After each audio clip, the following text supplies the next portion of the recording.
14. The Wars of Catholic Spain, the Netherlands and England. The ambitions of Philip II Charles Futh, having tried in vain for 35 years to preserve religious unity in Germany, abdicated his many crowns and retired to a monastery in 1556, the year after the Peace of Augsburg had given the ruler of each German state the right to choose its own religion. He left Austria, Bohemia, and Hungary, or the small part of it not occupied by the Turks, to his brother Ferdinand, who was soon elected Holy Roman Emperor. See map P83. All his other possessions Charles left to his son Philip, who became Philip II of Spain. The Habsburg dynasty remained thereafter divided into two branches, the Austrian and the Spanish. The two cooperated in European affairs. The Spanish branch for a century was the more important. Philip II, 1556 to 1598, not only possessed the Spanish kingdoms, but in 1580 inherited Portugal, so that the whole Iberian Peninsula was brought under his rule.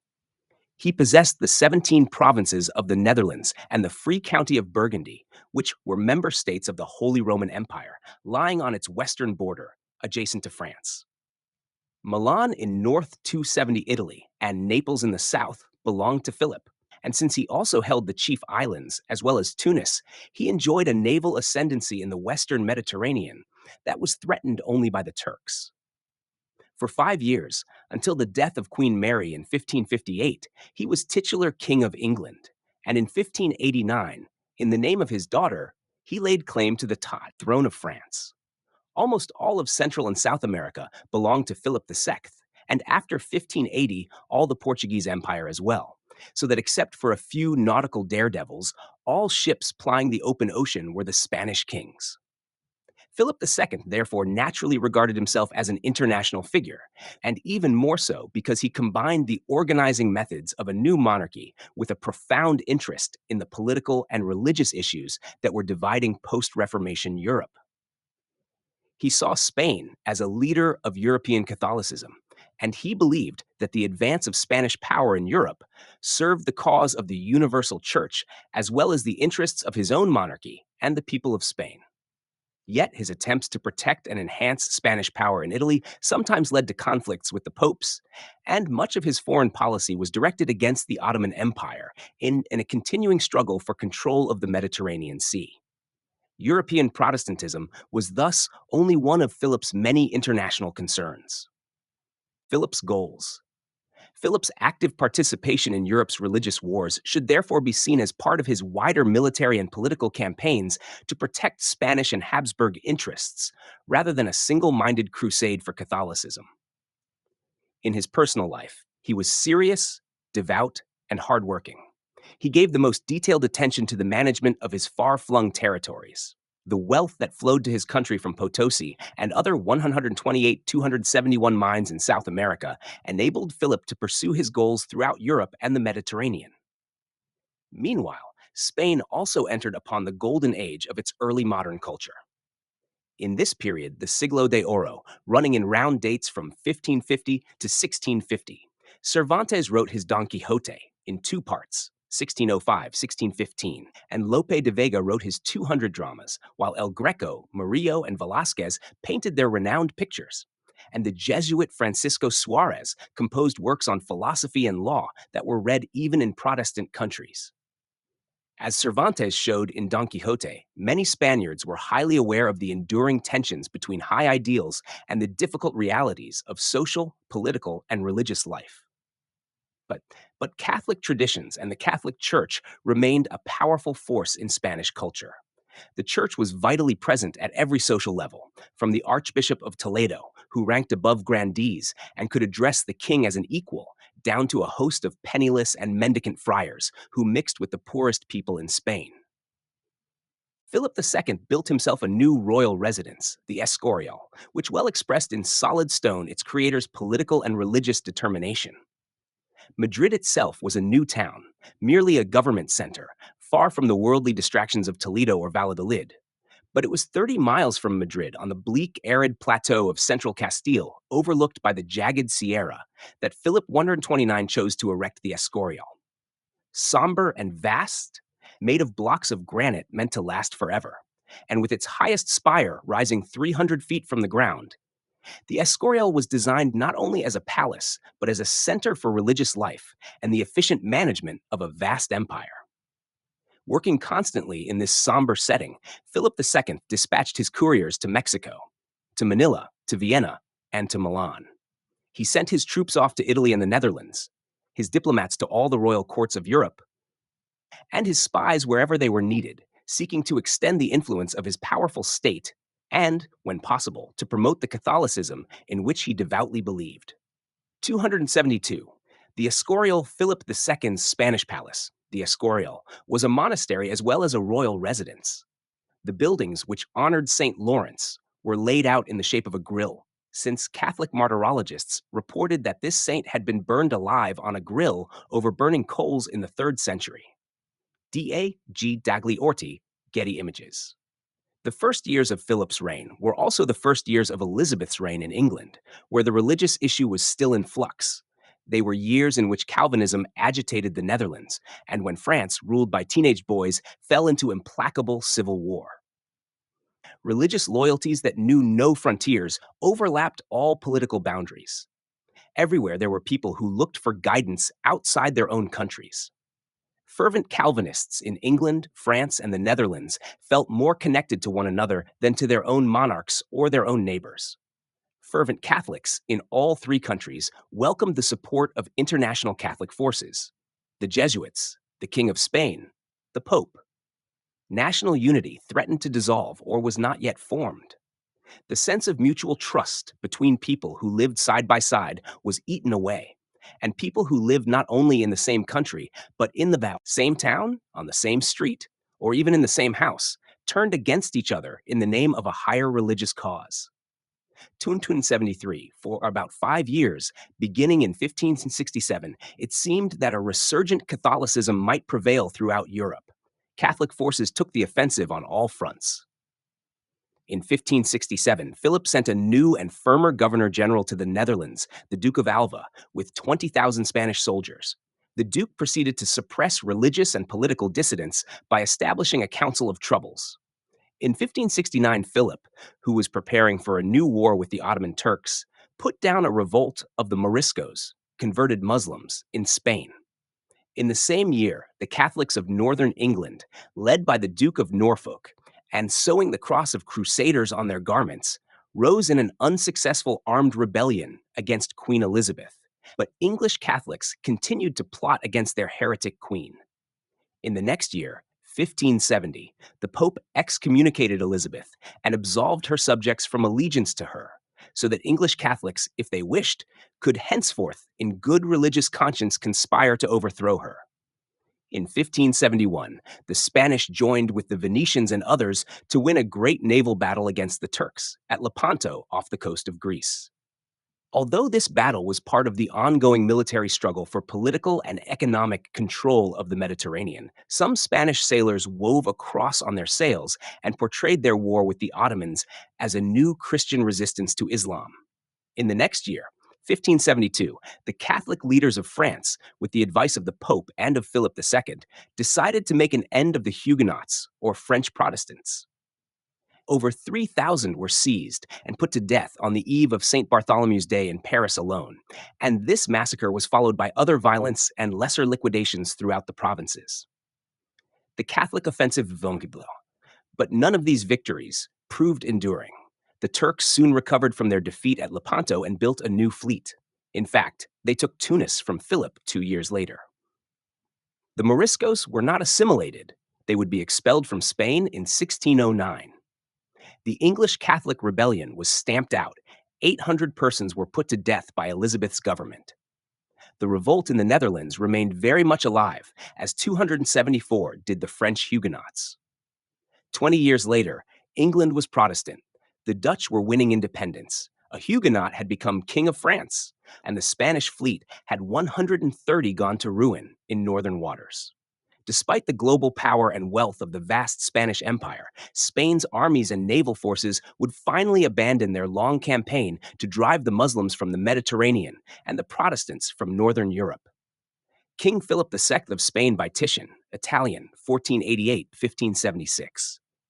This portrait of the Spanish king conveys the highly focused political, religious, and military commitments of this devout Catholic monarch. Universal History Archive, Getty Images. The Revolt of the Netherlands. The Netherlands, or Low Countries, roughly comprise the area of the modern kingdoms of the Netherlands and Belgium and the Grand Duchy of Luxembourg. They consisted of 17 provinces, which in the 15th century, one by one, had been inherited, purchased, or conquered by the 275 dukes of Burgundy, from whom they were inherited by Charles Faith and his son Philip II. In the mid 16th century, neither a Dutch nor a Belgian nationality yet existed. In the northern provinces, the people spoke German dialects. In the southern provinces, they spoke dialects of French. But neither here nor elsewhere in 16th century Europe was it felt that language boundaries had anything to do with political borders. The southern provinces had for centuries been busy commercial centers, and we have seen how Antwerp, having once flourished in trade with Venice, now flourished in trade with Lisbon. The northern provinces that were most open to the sea, the counties of Holland and Zeeland, had developed rapidly in the 15th century. They had a 131 popular literature of their own, written in their own kind of German, which came to be called Dutch. The wealth of the northern provinces was drawn from deep sea fishing. Amsterdam was said to be built on herringbones, and the Dutch, when they added trading to fishing, still lived by the sea. The Netherlands provinces. The northern provinces felt no tie with each other and no sense of difference from the southern provinces. Each of the 17 provinces was a small state or country in itself, and each enjoyed typical medieval liberties and privileges. The only common bond of all 17 provinces was simply that beginning with the acquisitive dukes of Burgundy, they had the same ruler. Their adherence to this ruler meant that each province was called upon from time to time to send delegates to the same estates general, and so they developed an embryonic sense of federal collaboration. The feeling of Netherlandish identity was heightened with the accession of Philip II, for Philip, unlike his father, was thought of as foreign, a Spaniard who lived in Spain. And after 1560, Spanish governors general, Spanish officials, and Spanish troops were seen more frequently in the Netherlands. Moreover, since the Netherlands was the crossroads of Europe, with a tradition of earnestness in religion, Protestant ideas took 276 root very early. And after 1560, when religious wars began in France, a great many French Calvinists fled across the borders. At first, there were probably more Calvinists in the southern provinces than in the northern, more among the people whom we now call Belgians than among those whom we now call Dutch. The Dutch revolt against Philip II was inextricably political and religious at the same time, and it became increasingly an economic struggle as the years went by. It began in 1566 when some 200 nobles of the various provinces founded a league to check the foreign or Spanish influence in the Netherlands. The league, to which both Catholic and Protestant nobles belonged, petitioned Philip II not to employ the Spanish Inquisition in the Netherlands. They feared the trouble it would stir up. They feared it as a foreign court. They feared that in the enforcement of its rulings, the liberties of their provinces would be crushed. Philip's agents in the Netherlands refused the petition. A mass revolt now broke out. Within a week, fanatical Calvinists pillaged 400 churches, pulling down images, breaking stained glass windows, defacing paintings and tapestries, making off with gold chalices, destroying with a fierce contempt the symbols of popery and idolatry. The rank and file for these anti-Catholic and anti-Spanish demonstrations consisted chiefly of journeyman wage earners, whose fury was driven by social and economic grievances as well as religious belief. Before such vandalism, the more moderate petitioning nobles recoiled, the Catholics among them, as well as less militant Protestants, unable to control their revolutionary followers, began to look upon the Spanish authorities with less disfavor. Revolt of the Netherlands. Philip II, appalled at the sacrilege, forthwith sent in the Inquisition, the Duke of Alva, and reinforcements of Spanish troops. Alva's Council of Troubles, nicknamed the Council of Blood, sentenced some thousands to death, levied new taxes, and confiscated the estates of a number of important nobles. These measures united people of all classes in opposition. What might otherwise have been primarily a conflict between 277 social classes now took on the character of a national opposition. At its head emerged one of the noblemen whose estates had been confiscated by Spanish forces, William of Orange, called William the Silent, Philip II's stadtholder or lieutenant in the county of Holland. Beginning to claim the authority of a sovereign, William authorized ship captains to make war at sea. Fishing crews, sea dogs, and downright pirates began to raid the small port towns of the Netherlands and France, descending upon them without warning, desecrating the churches, looting, torturing, and killing in a wild combination of religious rage, political hatred, and lust for booty.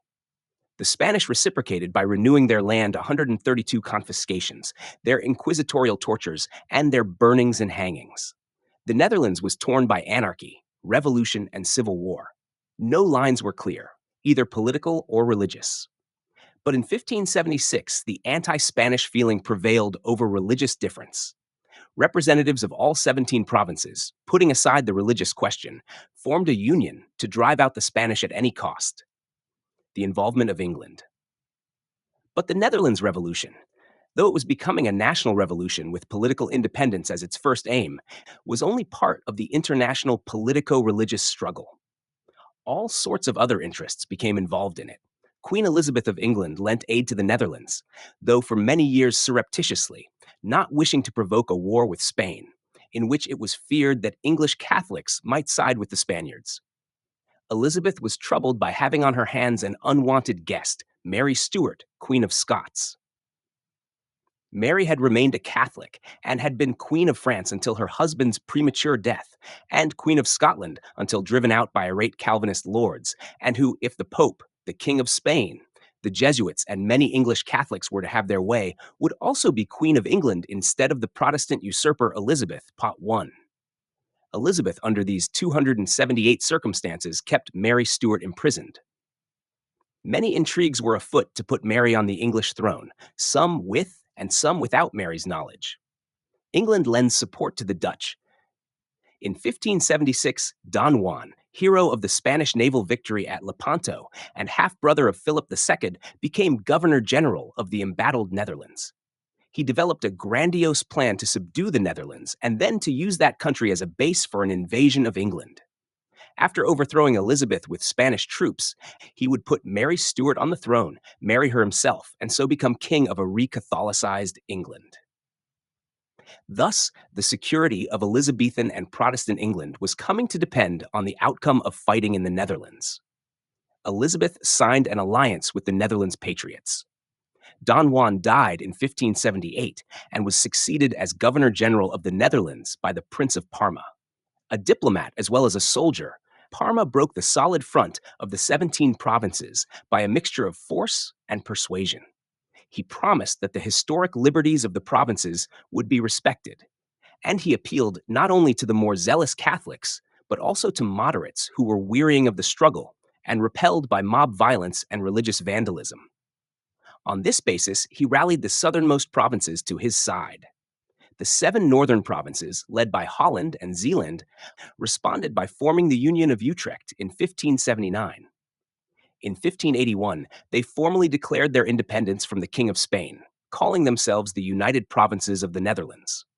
Thus originated what was more commonly called the Dutch Republic, or simply Holland, in view of the predominance of that county among the 7. The great Flemish towns, Antwerp, Ghent, and Bruges, at first sided with the Dutch Union. The Union of Utrecht 279, where formerly all had been turmoil, a geographical line was now drawn. The South, rallying to Philip II, now faced a still rebellious North. But neither side accepted any such partition. Parma still fought to reconquer the North, and the Dutch, led by William the 133 Silent, still struggled to clear the Spanish out of all 17 provinces. Meanwhile, the two sides fought to capture the intermediate Flemish cities. When Parma moved upon Antwerp, still the leading port of the North Sea and one from which an invasion of England could best be mounted, Elizabeth at last openly entered the war on the side of the rebels, sending 6,000 English troops to the Netherlands in 1585.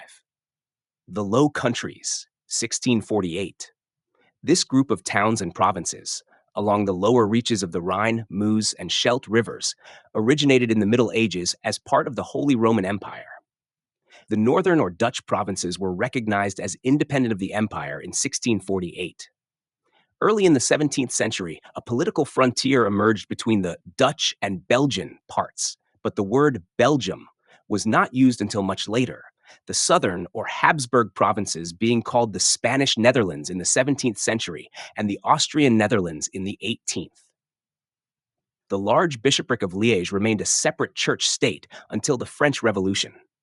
The language frontier, then as now, ran roughly east and west, somewhat south of Brussels, with French to the south and Flemish, a form of Dutch, and hence Germanic, to the north of the line. 280 England was now clearly emerging as the chief bulwark of Protestantism and of anti-Spanish feeling in northwestern Europe. In England itself, the popular fears of Spain, the popular resentment against Catholic plots revolving about Mary Stuart, and the popular indignation at foreign and outside meddling in English matters produced an unprecedented sense of national solidarity. The country rallied to Protestantism and to Elizabeth, and even the Catholic minority, for the most part, disowned the conspiracies against her. The English were now openly and defiantly allied with the Protestant Dutch. Not only were they 134 fighting together in the Netherlands, but both English and Dutch sea raiders also fell upon Spanish shipping, captured the treasure ships, and even pillaged the mainland coast of northern South America. Elizabeth was negotiating with Scotland, with German Calvinists, and with French Huguenots. At the Escorial, it was said that the Netherlands could only be rewon by an invasion of England, that the Queen of the Heretics must be dethroned, that it was cheaper to launch a gigantic attack upon England than to pay the cost of protecting Spanish galleons year after year against the depredations of piratical sea dogs. England as bulwark of Protestantism. The vast size of the Spanish naval armada and the English opposition to it are portrayed in this illustration by an unknown artist.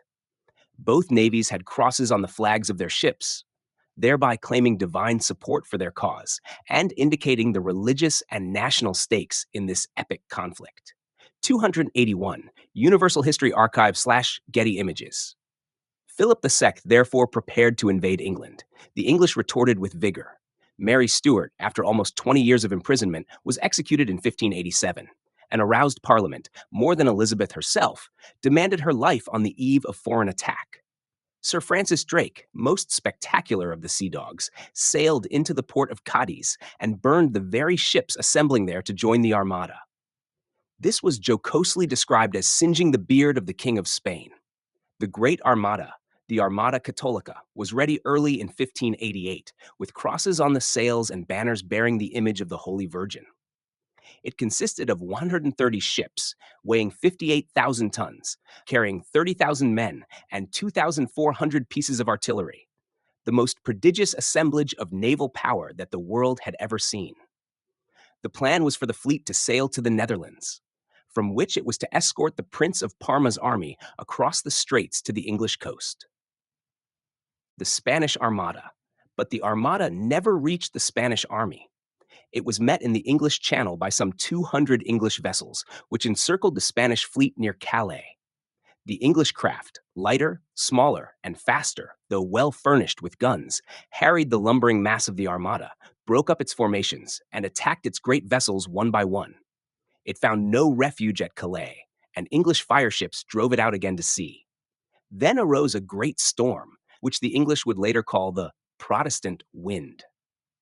The storm blew the broken armada northward around the tip of Scotland, the Orkneys, the Hebrides, and Northern Ireland, forbidding coasts that the Spaniards had to skirt without charts or pilots or adequate provisions, and which they strewed with their wreckage and their bones.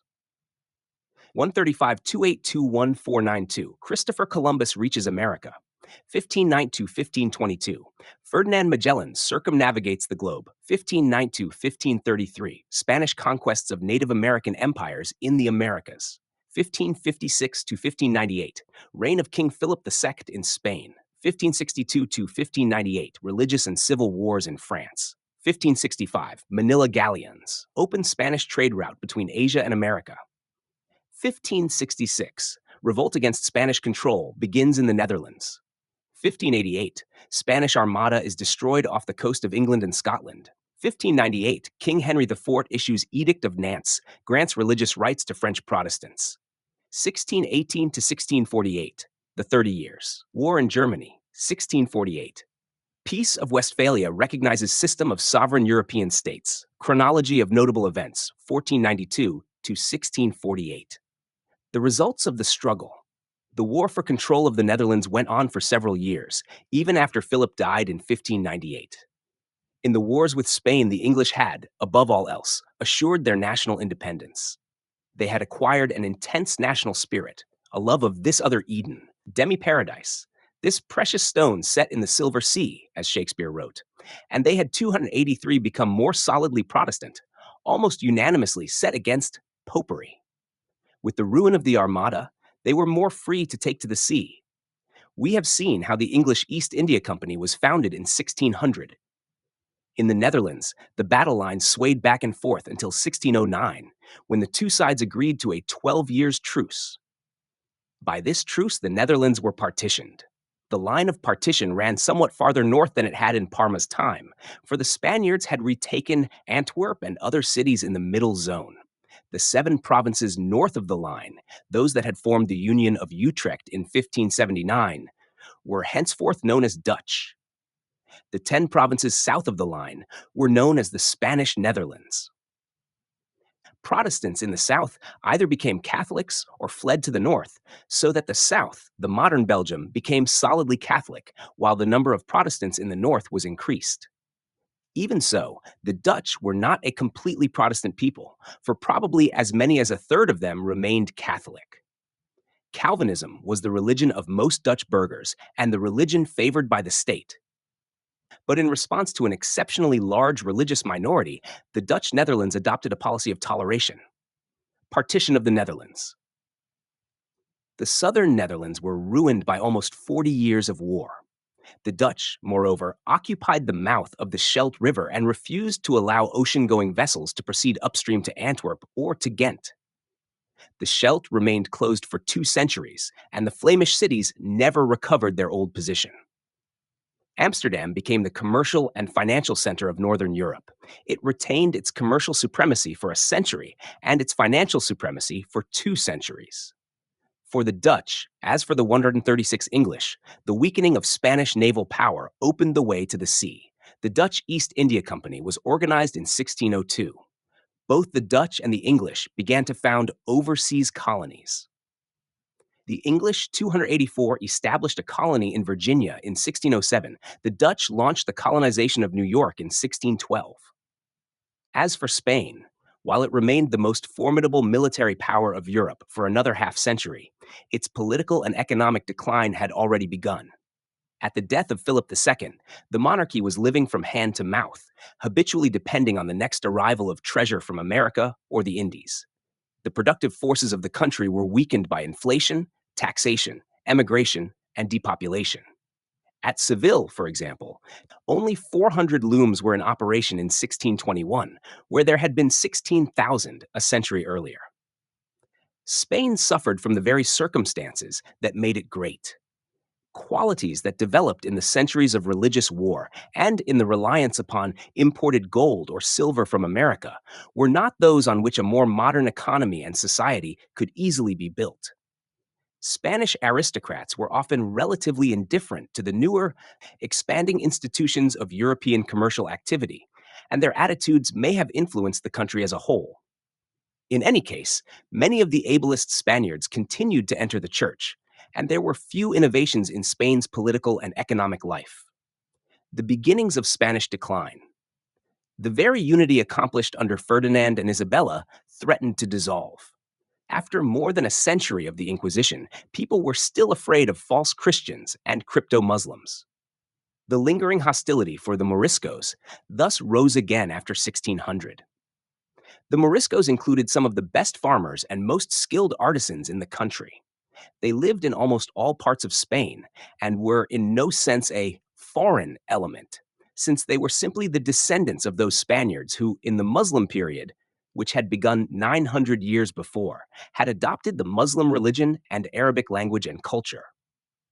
They had later converted to Christianity, but many other Spanish Christians accused them of hiding their anti Christian beliefs, of preserving in secret the rites of Islam, and of sympathizing with the North African Barbary pirates.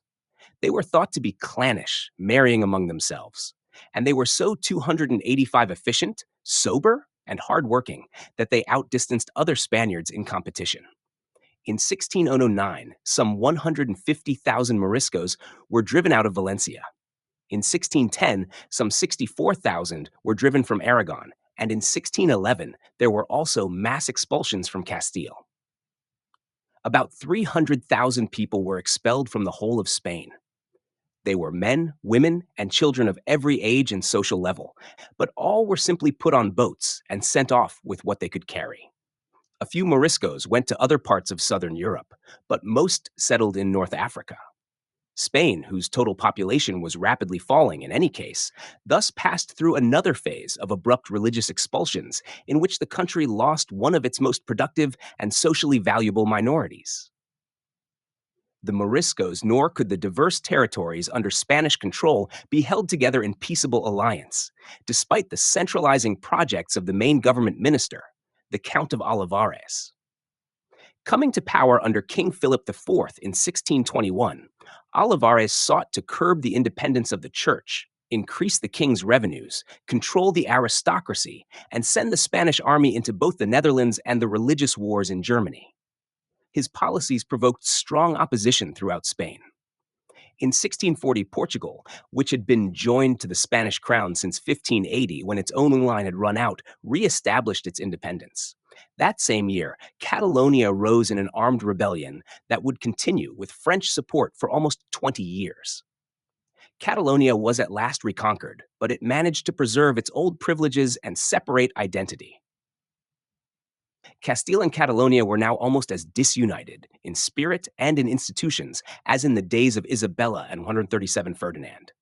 They suffered, too, during the 17th century from a line of kings whose mental weaknesses reached a stage of extreme incompetence. Meanwhile, however, the might of Spain could still be felt